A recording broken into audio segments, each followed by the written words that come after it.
তবে কি বাংলাদেশের ফুটবল থেকে কোনোভাবেই সিন্ডিকেট দূর করা সম্ভব নয়?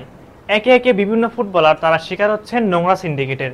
যদিও সিন্ডিকেটের নাম শুনলে প্রথমে মাথায় আসে ফাহমিদুল ইসলামের নাম, তবে এবার সিন্ডিকেটের শিকার হয়েছেন কিউবা মিচেল। এই কথাটা জোর দিয়ে বলার কারণ হলো এখনো পর্যন্ত পাসপোর্ট হাতে পাননি কিউবা। বিভিন্ন সূত্র বলছে সান্ডারল্যান্ডের ফুটবলার কিউবা মিচেল বাংলাদেশের হয়ে খেলার আগ্রহ প্রকাশ করলেও শেষ পর্যন্ত তাকে দলে পাওয়া যাবে কিনা তা নিয়ে রয়েছে সংশয়। সিঙ্গাপুরের বিপক্ষে কিউবা মিচেলকে দলে পাওয়া না গেলে এর দায়ভার কে নেবে? বাফুফে নাকি হেড কোচ কাবরেরা? এই বিষয়ে বিস্তারিত দেখুন প্রতিবেদনে। হামজা সামিদ সোমের পর বাফুফে কিউবা মিচেলের দিকে হাত বাড়িয়েছিল। মাত্র ১৯ বছর বয়সে এই অ্যাটাকিং মিডফিল্ডারের খেলা বিশেষভাবে চোখে পড়ার মতো। দেশের ফুটবলে এখন প্রবাসী বাংলাদেশি ফুটবলারদের জোয়ার বইছে। হামজা চৌধুরীর সুবাদে এটা তৈরি হয়েছে।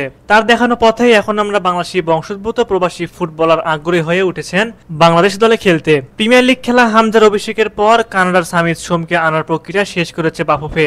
এর মধ্যে চলে এসেছিল ইংল্যান্ড প্রবাসী কিউবা মিচেলের নাম। আনুষ্ঠানিকভাবে কাজও শুরু করেছিল বাফুফে, তবে শেষ পর্যন্ত বাফুফে সম্পূর্ণরূপে ব্যর্থ হয়েছে। বাফুফের কিছু অসাধু কর্মকর্তা তারা সিন্ডিকেটের এই কালো হাতকে আরো প্রসারিত করছে, যা কারোরই চোখে পড়ছে না। তবে সিন্ডিকেট বিষয়ে বাফুফের সভাপতি তাবিত আওয়াল বলছেন ভিন্ন কথা। সিন্ডিকেট নিয়ে সম্প্রতি মুখ খুলেছেন তিনি। তাবিত আওয়াল বলেন, সিন্ডিকেট শব্দটা এখন শুধু পপুলার, আমি কোনো তর্কে যাব না। নিশ্চয়ই কোনো কিছু আছে, না হলে এসব কথা উঠবে কেন? তবে সবকিছু যেভাবে প্রচার করা হচ্ছে সবকিছু একটা মাফিয়া তন্ত্রে চলে গেছে, সেটাও ঠিক না। কিউবা মিচেলের বাংলাদেশে না আসা নিয়ে হতাশ হয়েছেন দেশের সাধারণ ভক্ত সমর্থকরা। তারা বলেন, কিউবা মিচেলের অগ্রগতি নিয়ে আমরা চূড়ান্ত লেভেলের হতাশ। ২৮ তারিখ ঘোষিত হবে প্রাথমিক স্কোয়াড, তারপর ৩রা মে মূল স্কোয়াড ঘোষণা হবে। এখন বাফুফের উচিত হবে কিউবাকে প্রাথমিক স্কোয়াডে রাখা, তারপর আগামী ৮ দিন কিউবার সব প্রসিডিউর সম্পন্ন করার জন্য সর্বোচ্চ চেষ্টা করা। খেলোয়াড় সংশ্লিষ্ট কর্তৃপক্ষের আভাস, বাকি কাজ নির্ঝঞ্ঝাটভাবে সম্পন্ন করতে থাকলেও ডেডলাইন ২-৩ জুন পর্যন্ত সময় লাগতে পারে। সময়ের সাথে প্রতিযোগিতায় নামতে হবে বাফুফেকে। যদি বাফুফে পরিকল্পনা মাফিক কাজ করতে না পারে তাহলে বলাই যায় যে আমরা কিউবা মিচেলকেও হারাতে যাচ্ছি। বর্তমানে সান্ডারল্যান্ডের অনূর্ধ্ব-২১ দলে খেলছেন কিউবা মিচেল। তিনি একজন সেন্ট্রাল মিডফিল্ডার। সান্ডারল্যান্ড অনূর্ধ্ব-১৮ এবং অনূর্ধ্ব-২১ দলের হয়ে এখন পর্যন্ত একাধিক ম্যাচে মাঠে নেমেছেন তিনি।